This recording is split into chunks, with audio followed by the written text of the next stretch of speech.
What's going on, guys? This is Rob, and if you're enjoying the content here on my channel, then make sure you hit the like button and make sure you hit subscribe so you can help decide what direction the content on my channel goes in the foreseeable future.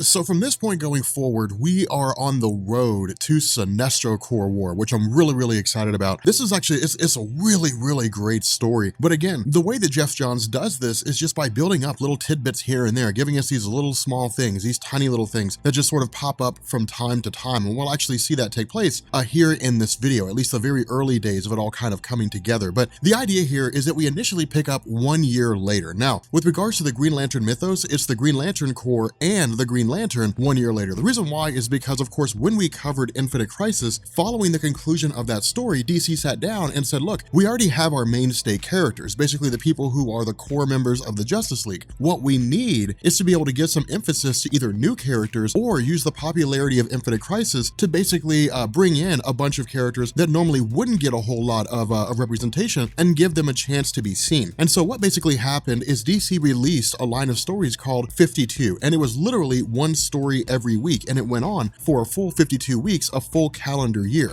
And what we basically got were all these different stories involving smaller characters and showing what they were doing in the year between the conclusion of Infinite Crisis and the time the major superheroes basically returned back to the landscape. And so the cool thing is that with the Green Lantern story and the Green Lantern Corps story, we basically join everything a year later. Now, again, a lot of this is really just kind of Hal Jordan just sort of talking to different people and so on and so forth. Again, it's sort of designed to be an introductory line of stories. But one of the major emphases that Geoff Johns is putting here is the fallout of Hal Jordan's time as Parallax. Remember, during the events of the death of Superman, Cyborg Superman and Mongol had basically destroyed Coast City. Hal Jordan came back from a space mission to find everything he knew and loved completely obliterated. He went insane with madness and grief, declared himself to be Parallax, and then just basically started ripping through and cut a swath through all the Green Lanterns, basically leading to the introduction of Kyle Rayner as the last Green Lantern in existence. Now, that was the official explanation as it was given by DC during the events of Emerald Twilight. Of course, Hal Jordan declaring himself to be Parallax at the time was him just giving himself a name. Of course, with Geoff Johns' run, and one of the things we've talked about recently is that Parallax was an actual entity, one of the entities of the emotional spectrum that represents fear. And the result was that Geoff Johns basically came back with a retcon and said, no. During Emerald Twilight, Hal Jordan was literally possessed by Parallax. And so because of that, it kind of, bolsters things a little bit and gives us a pretty solid point on the character of Hal Jordan, where he's coming from. But in terms of the fallout, is Johns basically setting the stage for the return of the old school Green Lanterns who were presumed to have been killed when Hal Jordan became Parallax and destroyed the Green Lantern Corps, and the idea that there's going to be fallout for the kind of things that he's done. Now, at this point, we jump over to Sector 674 and pick up with a guy named Arkillo, who's basically told, you have the power to instill great fear. Welcome to the Sinestro Corps. And that is when the road to Sinestro Corps War basically starts. This is it. This is the only thing we get with the Sinestro Corps, at least this little segment called Revenge of the Green Lanterns. But the funny thing about this is that when this story came out and when it was like, welcome to the Sinestro Corps, people freaked. I mean, I wasn't reading at the time. I've actually gone back and looked at like old forum posts, Wayback Machine, different things like that. And people were losing their minds. Like they were just speculating all over the place. What does it mean? What's going to happen? It was crazy, how people were reacting to the whole thing. Those of you guys who were around when this story first came out, I'm sure you can attest to the same thing. People were losing their minds. They were like, what? A Sinestro Corps? Like it was a crazy thing to go through and just read people's reactions and see them kind of going crazy. But the beginning of Revenge of the Green Lanterns really picks up with the arrival of Tomar 2, the Green Lantern of Space Sector 2813, who's one of the original Green Lanterns that Hal Jordan killed when he was Parallax. And so the first question they have is, what in the world is going on here? Where did he come from? Now, what we're going over here right now is a retcon. That's literally, we're covering a retcon here in real time. Of course, for those of you guys who are new to comic books, retcon means retroactive continuity. It's simply that something happened in a comic book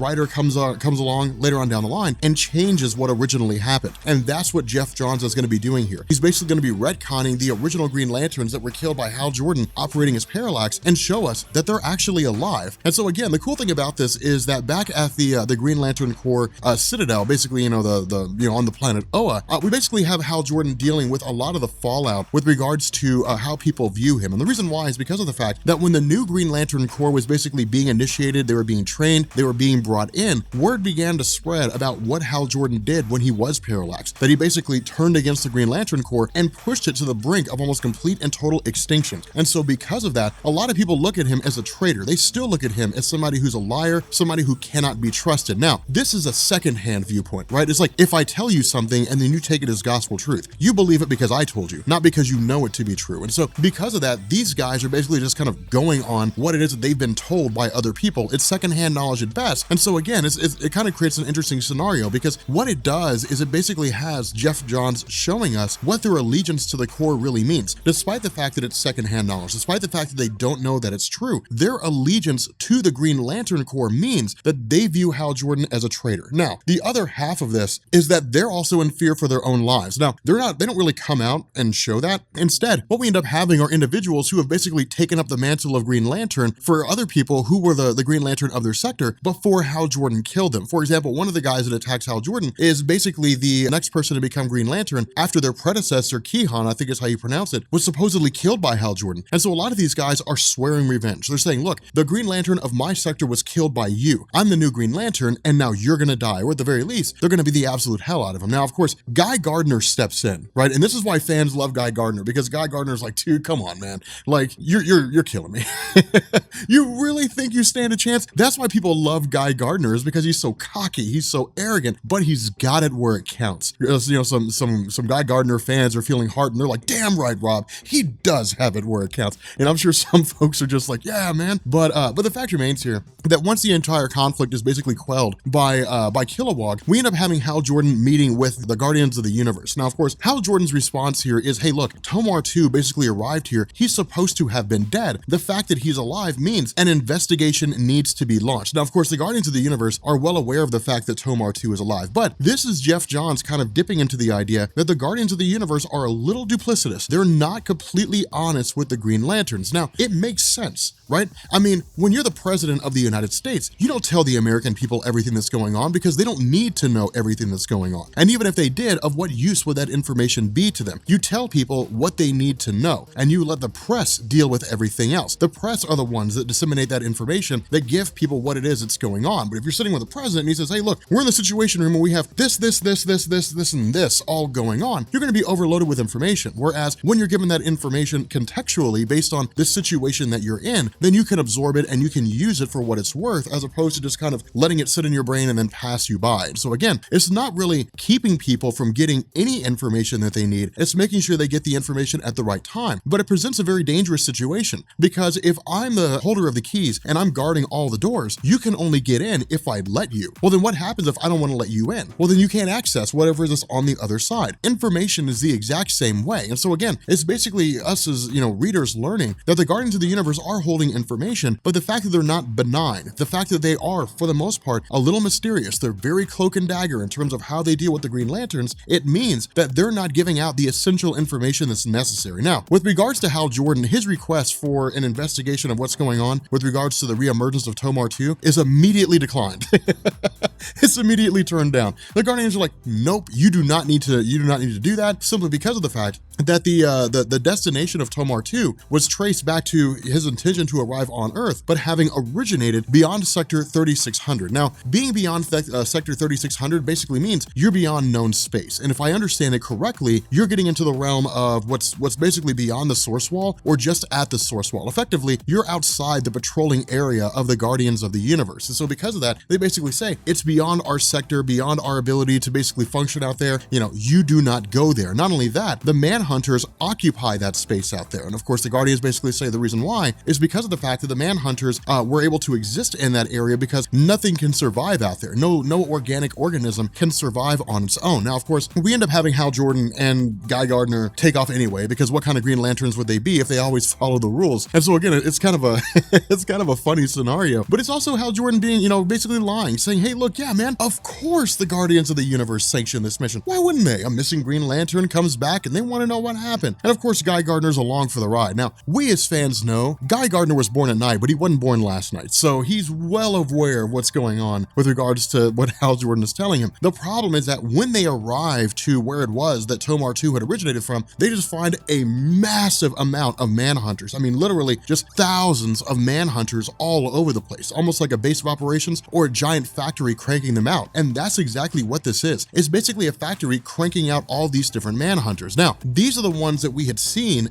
in Green Lantern No Fear in Volume 1, when we had this newest iteration of Manhunter whose head was basically a central power battery, or I guess a power battery of sorts, and functioned for the purpose of absorbing Green Lantern energy. And so for this reason, with only Hal Jordan and Guy Gardner being here, they're on the ropes and they constantly have to race against the clock, because if they spend more than a couple seconds in front of one of these Manhunters, their rings are going to lose their charge and they're going to be completely defenseless. And so while they're on their way to basically racing to safety, trying to find a place where they can recoup, where they can basically regain their energies, allow their rings to charge and jump back into the fray, they end up coming across the bodies of some of the most prominent Green Lanterns that were killed by Hal Jordan himself when he was parallaxed. Of course, all this is revealed to have been orchestrated by Cyborg-Superman by Hank Henshaw. Now, what this does is it requires us to kind of sidetrack for a little bit, and it requires us to actually jump back to a story in 1996, I think it was, called Final Night. And what Final Night did is it basically kind of detailed the last little tidbit of Hal Jordan and Parallax with regards to, the pre-Jeff Johns run on Green Lantern. And what we basically found out here was that because Cyborg-Superman alongside Mongol had obliterated the entirety of Coast City, leading to, I think I said Central City earlier, but obliterated the entirety of Coast City, leading to Hal Jordan becoming parallaxed in the first place. Despite all the things that he had done, Hal Jordan looked at Cyborg-Superman as the one guy he needed to get revenge on. And so basically he fought him at the edge of the universe, basically obliterated Cyborg-Superman using his constructs, and that was the end of him. Now, there was a little segment with like Superman Red, Superman Blue, where they met Cyborg-Superman and so on and so forth. We don't need to worry about that. That was not very good storytelling. But with regards to what it is that Jeff Johns is doing here, this is when the retcon begins to come into play, because what we're basically told is that after having basically destroyed the body of Cyborg-Superman during Final Night, that he reconstituted his physical body. But the result is that he also came across the Manhunters, their programming, what it was designed for, and effectively modified them. So for those of you guys who have been huge fans of Marvel Comics and who are reading Annihilation Conquest, think about Annihilation Conquest basically being the same thing as this. Of course, this comes long before Conquest, but the fact remains, think of them as basically being almost identical. In Annihilation Conquest, Ultron's physical body was destroyed, his consciousness took over the Phalanx, and he basically began constructing an empire. That's exactly what's happening here with Cyborg-Superman. Now, the idea here is that this is Jeff Johns basically teasing the whole concept of Hal Jordan being pure willpower. Now, of course, this is something that won't really be explored until we get to like Robert Venditti's run with Hal Jordan and the Green Lanterns as part of DC Rebirth, but it was basically the case that Jeff Johns was making the entire time. No Green Lantern will ever be as capable as Hal Jordan, at least as it's being portrayed here. Now, the great thing is that Jeff Johns is going to grow and he's going to expand the Green Lanterns, and so we're going to see characters playing some pretty significant roles, and everybody's going to get their chance. Everybody's going to get their time in the sun. Guy Gardner, Kyle Rayner, John Stewart, all these different versions, they're all going to get their time in the sun. So again, it's going to be pretty cool to see this light shined on everybody. The issue with this is that when Hal Jordan basically overcomes the attempt of Cyborg-Superman to override his brain using, nanites and basically hook him up to a machine and siphon off his Green Lantern energy, his willpower, Hal Jordan basically wakes up Key-Han, this Green Lantern that we thought had since been destroyed. Now, the funny thing is that in the moment, Key-Han basically sees Manhunters and just starts tearing things up. But then Hal Jordan starts going through and waking up all of these different individuals, Lyra, for example, and Chance, and Graf Torn and Boudica, I think it is how you pronounce it. I'm not 100% sure, but begins waking up all these different Green Lanterns. The issue is that once the immediate threat of the Manhunters is taken care of, at least temporarily, they immediately attack Hal Jordan. And the reason why is because for them, time hasn't passed. From the time that they had essentially died, quote unquote, until the time they woke up here, it was moments. It was like if you blinked your eyes or like if you fell asleep or something like that. No time has passed for them. As far as they know, Hal Jordan is still parallaxed. So they're basically still living in 1993, 1994, Emerald Twilight, and the idea that Hal Jordan is a bad guy and trying to attack them. Now, of course, all this begins to more or less wind down when Torn basically says, guys, stop. If Hal Jordan was still parallaxed, he would have killed us all by now. The fact that he's not fighting is an indication that something else is going on here. And so this is when the air is cleared slightly, and he basically tells them, hey, look, you guys have been here for years. Now, of course, they still don't trust him. They still do not trust Hal Jordan, and there's no reason for them to. But it's basically a scenario of the enemy of my enemy is my friend, in the sense that they're temporary allies with Hal Jordan because it's in their best interest to work together to defeat Cyborg-Superman and the Manhunters, after which somebody's going to pay in spades. So what we also end up doing here is we basically pick up with the return of a character named Aricia. At least I think it's Aricia or Aricia. We're going to call her Aricia just because I think it's a much better like a cool way to say her name. But not only is she prevalent here, but there's also a litany of Green Lanterns, a multitude of individuals who have just gone missing over the years or whatever the case may be. And so of course, in the middle of these old school lanterns, what we're gonna call them, in the middle of these old school lanterns, basically realizing that so many other lanterns are here, the entire group is basically attacked by Guy Gardner, who's been pulled and basically attached to the inside of a giant manhunter robot. So again, this shows us what the goal of Cyborg Superman is, to essentially harness Green Lanterns, use their energy, use them as literal batteries to power these massive devices that he's made for himself and begin the process of universal conquest. Now from here, Jeff Johns, and this is really the only time I know of where he really seems to invoke this, at least from what I've read so far, but Jeff Johns really just kind of invokes this easy way out retcon. Jeff Johns, I love you, man. I love everything you do, and man, I'd love to get something signed by you one day. But it kind of cracked me up when I saw this, because it was like, well, I mean, like Cyborg Superman basically says, well, you know, whenever they're in a state of duress, or whenever they are basically, you know, what they're considered to have been dead, individuals from Graxton, or really from the Graxton territories, those individuals basically go through and they experience the equivalent of a Kryptonian healing coma. That's really what they end up going through. It's kind of funny to see that juxtaposition between, you know, what Jeff Johns is doing here and the return of Superman. The difference is that most people, in fact, a lot of people, did not give DC a pass when it came to the return of Superman, but they give Jeff Johns a pass when it came to the Green Lantern. Now, I would surmise this is really because of the fact that it's not a plot device. It's actually designed to basically give us something that we wouldn't normally get, or something that's intriguing, because the survival of Aricia is not important to the story by any standard of measurement. She could not be here. She could still be dead, and the story would continue on just fine. It's not like Jeff Johns backed himself into a wall and needed an easy way out. It's not like that at all. Instead, Aricia is an intrinsic part of the Hal Jordan landscape, in the sense that the two of them were lovers for quite some time. Now, of course, following Hal Jordan becoming parallaxed, the last fig leaf, so to speak, was the fact that Aricia basically said, hey, look, he will come back. Like, he will come back to his normal self. Now, of course, she was killed by Major Force, who in turn was killed by Guy Gardner. But the fact remains here that her return means that there's somebody out there who sees redemption for Hal Jordan. And that's why this is important. Guy Gardner will always be in his corner no matter what happens. You know, John Stewart will always be a friend of Hal Jordan. I mean, I wouldn't say that he'll be in his corner no matter what. I mean, there'll come a point where John Stewart's like, okay, look, Hal, like, you gotta die, man. Like, this is not okay. But Aricia was the one who always had faith in Hal, that he would always come back. She's the bright, shining star in his life. And so this is basically Jeff Johns bringing her back and saying, hey, look, guys, it's not bleak, it's not dark, it's not hopeless. We need to have some hope in what's going on in the Green Lantern landscape, especially with the stories that are getting ready to come up. So again, you know, this fight between Cyborg Superman and Hal Jordan is relatively short-lived, in the sense that where Hank Henshaw initially gets the upper hand, Aricia's ring activates, she jumps back into the fray, and the two of them start facing off against Hank Henshaw, who is basically believed to have been destroyed. But the fact remains here that with the central core, basically, of this planet being destroyed, the planet itself basically explodes, is completely and totally eradicated. And so, jumping back to the Citadel of the Guardians on Oa, we of course have Guy Gardner covering for Hal.